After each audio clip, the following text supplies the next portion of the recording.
Hey guys, it's me, Hey Ari, and welcome to my YouTube channel here where I help teens and my peers basically answer life questions as they strive to live a life for Christ. So today we are going to do a little bit of peer talk because I feel like this would help a lot of young women my age. And basically I get the question, hey Ari, how do I let go of the man that I love? Okay, and I want to just first say for the record, I am a single woman, I am not married, and I think that this video may help you to answer some of those questions of how do you let go of the man that you actually really love. Letting go is really hard. Why? Because there are a lot of soul ties that come when you connect yourself with someone that you should not have been connected with. And what do I mean by soul tie? Basically, you guys know as a three-part being, we have a soul, a spirit, and we have our flesh, our body, okay? And so we're made of three parts. And so your spirit aligns with God, it aligns with the Holy Spirit, but you also have a soul that is for you to govern. And your soul consists of your mind and your emotions, which equals your will, your behavior, the things that you would actually do. And so your soul, your emotions, the things that you think when you interact with someone and where you meet someone that you like, your soul feels good, your emotions feel good, you feel, ooh, I like this man, or he's making me feel good within my soul. And you may not be connected to him spiritually. However, if you intertwine sex into that, you are creating what is called a soul tie, because your emotions are getting intertangled with someone else's soul, and your soul can be damaged. Our soul is not always a good thing. So that's why operating out of our soul can hurt us, because we are gratifying ourselves with something that feels good that may not be good for us. So I always think about the scripture, it may be lawful, but is it edifying, right? And so when you connect yourself with someone that God did not intend for you to connect with, and you let them get in your soul, as my mom would explain, you would have them sit in the seat of your soul and your emotions. That's why women can be all over the place with their emotions. At first you feel good, and then he breaks your heart, and then now you're crying all the time because now you have to break this soul tie that you created with someone else's soul. So that is why letting go is sometimes so hard. And it's not even when you can create a soul tie even if you have not slept with that person, through communication, through deep conversations of the mind, allowing that person to get on the inside of you. And so when you add in sexual intercourse, it makes that soul tie even worse. So that's why getting rid of a soul tie is so hard. And I can give you this example. I had a really good friend. We had no sexual relations, because obviously you guys know that I have been on this abstinent journey. And so he was a friend that I had for years. I mean, maybe like 3 or 4 years, where we would talk every single day, 24/7, all the time. And he was feeding my soul something that was so good, right? We were having these quality conversations. My love language is quality time and affirmation. And so this was like my best friend. I really genuinely love this guy from a manly standpoint. I just really loved who he was, right? And then eventually I got emotional, and I thought that I loved this person. I thought that he would be the perfect person for me. Why? Because externally he met the needs of what I wanted. He was getting a great degree. He looked nice.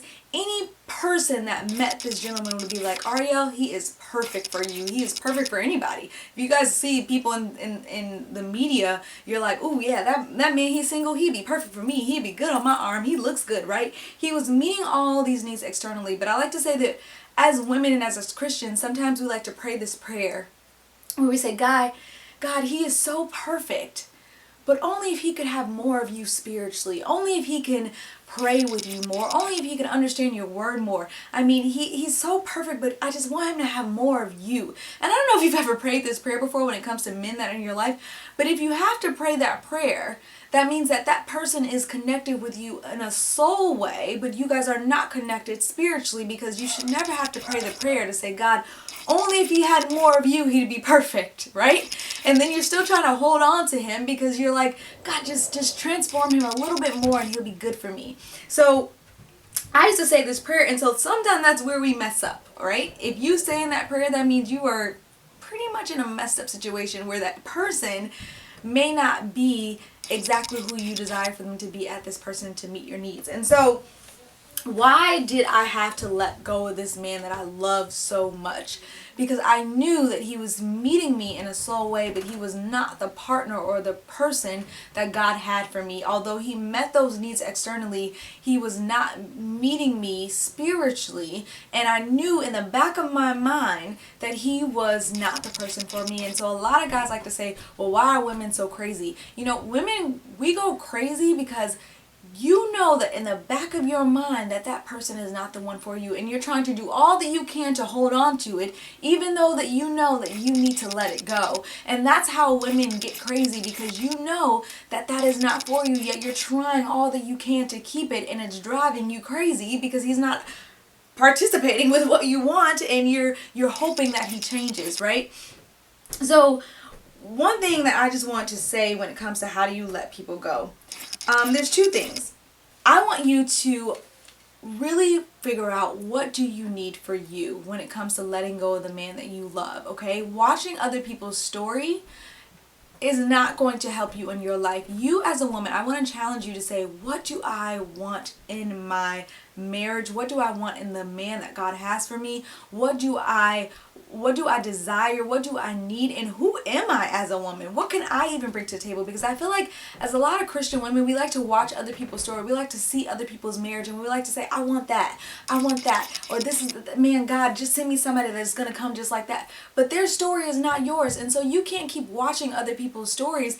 And especially sometimes these people that you guys are watching are not necessarily living the godly marriage that you think that they are living. I'm not saying or judging anyone, but just because someone is married does not mean that it is of God. And I really want you to, if you're going to follow someone who is married or follow someone who is living this life, I want you to really critically see, are they going in depth of who they necessarily are as a married couple, and who are you following and who are you sitting up underneath. But also know that their journey is not your journey. That husband that is brought to that woman is not going to be the same husband that's going to be brought to you. You have to sit down and do some own self-reflection and to say, God, who am I as a woman? What can I bring to the table? Who do you want me to be? And how do you and how am I going to help the man that you have for me to be his own helpmeet?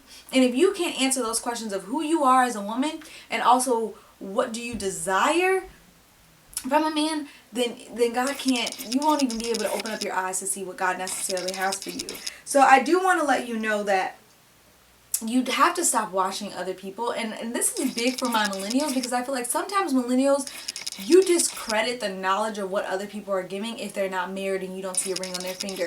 The reason why I can give you this video right now why I'm not married is because I learned how to let men go that were not for me. I did not settle. I did not marry someone because I knew that I wanted to be married, and I dreamt about my wedding 24/7, and I'm like, God, send me a husband, and every person that he came, I just settled and I married. No, you have to stop discrediting people because they're not married. And I feel like my millennial women do this all the time, because you're like, well, what does she know? She ain't married, and she don't have the dream picture of what I want, so I'm not gonna listen to her. Well, you know why I don't have the dream picture? Because I learned how to let men go that weren't for me. And obviously you're watching this video because you can't do the same.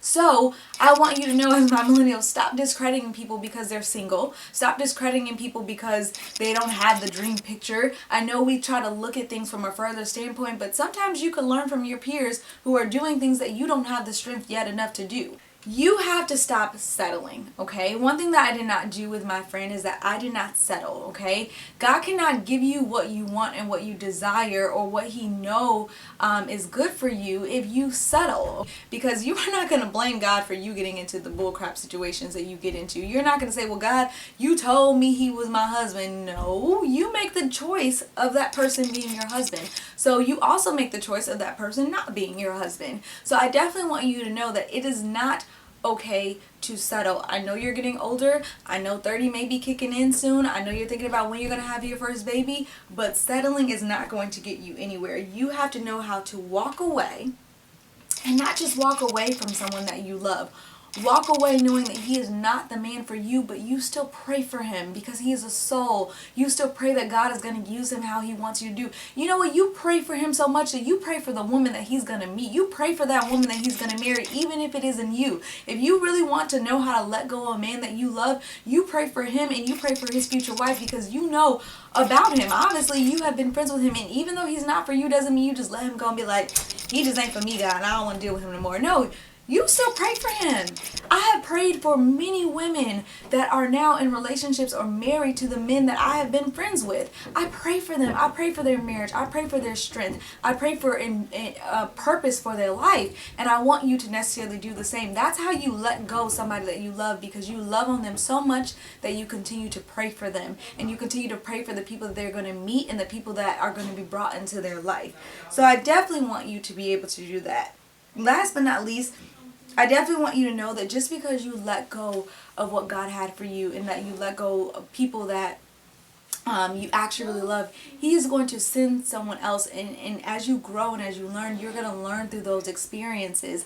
So, for instance, recently I was talking with my friend, and I let him go. I said, you know what, God, this is not the person for me. He's not fulfilling, gratifying for my soul. It's damaging more than it is healing me, right? So that's something that I want you to be able to do, because God will bring people in your life, and as you learn through your journey and you start learning and you're embracing your singleness and understanding who you are in God and growing spiritually, once you finally meet that person, you're going to say, okay, God, now I know.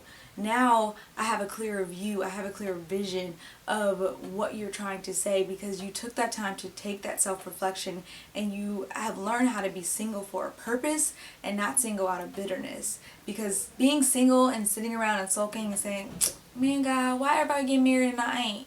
Why everybody got kids and I don't? What am I doing that's wrong? You're just being single. Okay? Being single for a purpose is getting into your word and saying, God, show me the woman that I am. Show me the standards of who I want to be. Show me who I'm going to be in you. Reveal more of me. Teach me how to pray even more of who I am as a woman. Prepare me to be a wife. Prepare me for everyday life of what I'm going to actually do, because you know that God is going to put you in this position of your singleness so that you can learn more and more of Him. And I don't know about you, but I love my singleness with God right now. I love it, because I know that when I get those children and when I get all that things, it's going to be even more harder to try to spend time with Him. I hope you got something out of this. If you have any questions, definitely go to www.heyari.com. Drop those questions below, and I can answer more videos for you about life questions as you strive to live a life for Christ. So definitely go to the website, and I hope to hear from you guys soon. And thank you for watching this. Talk to you soon. Bye.